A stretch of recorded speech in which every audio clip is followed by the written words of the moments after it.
Hello friends, welcome to Achievers Tutorials, the first series of physics lecture circular motion. Please, before we start with this topic, I would like you to request to subscribe the channel. Please subscribe and like. Let us start with circular motion. What is circular motion? We have done motion in the 11th standard also, where motion was a single dimension, one dimension motion. One dimension means motion of an object under the action of gravity, or if the body is moving in a straight line, translational, linear motion.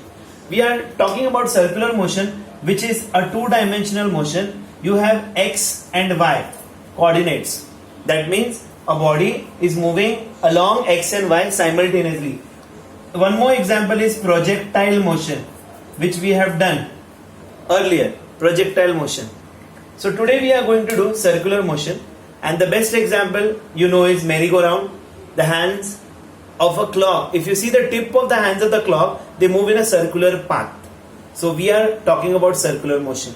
Okay, circular motion, there are so many examples, innumerable. Even if when you trace a curved path, that is a path of circular motion. Okay, before going to circular motion in depth, we will see some parameters of circular motion. If you see an object from point A, it is moving to point B.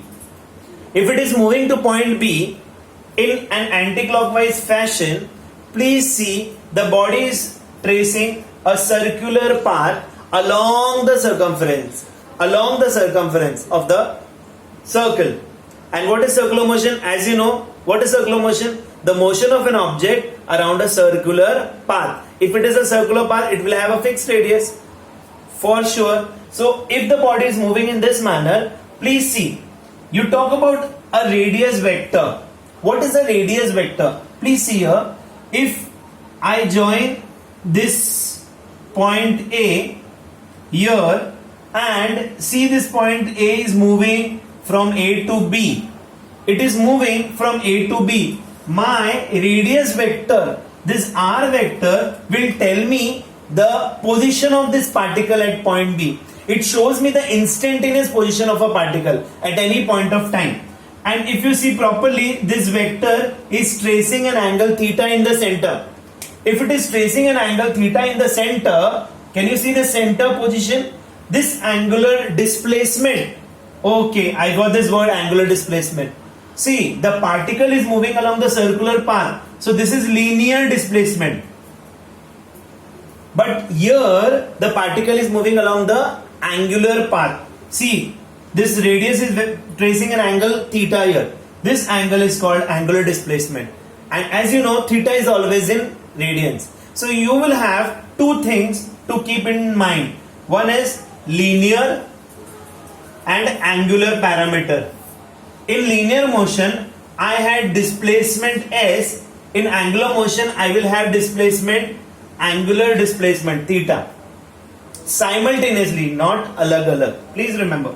And if you see the body is moving along a circular path, see, the body will have what? Angular displacement theta at the center, but displacement here. It's moving, no? The velocity is always tangential. If you take an example of a string tied to an object and whirled, if the string breaks, the body moves along a tangential path. The best example when you are riding a cycle, have you observed when you trace a circular path and if you don't maneuver your speed, you go tangentially along the road in a straight line. Hence I say it is a part of linear motion. Are you understanding? So let's go ahead. If you change displacements again and again, what is the rate of displacement given by? If you remember, the rate of change of displacement was velocity. And here, if I change the angular displacement with respect to time, I would say it is angular velocity. Can you see here? Angular velocity. The symbol here is theta and the radians is the unit. Similarly, the symbol here is omega. And the radians per seconds is a unit of this angular velocity. This angular velocity in your mathematical form can always be written as rate of change d by dt, derivative of displacement. You can also write it in this manner, theta 2 minus theta 1 upon t2 minus t1 for a discrete system. Okay, as you know, as you go ahead friends, angular displacement, the rate of change of angular displacement is called what? Angular velocity. The rate of change of angular velocity will be called what? The angular acceleration. Angular acceleration alpha, again it is omega 2 minus omega 1 upon delta t or d omega by dt, and the unit will be radians per second square. Radians per second square. So if I write here acceleration A as the linear acceleration, what will be here? Alpha. Is it okay? So these are some parameters, angular parameters, which I introduced to you this time. I go ahead, all these angular parameters which we have done, they will be a vector quantity, and hence the right hand rule which we are studying and which we have studied so many times will be the rule which with we will see the direction of these particles. So if I say this is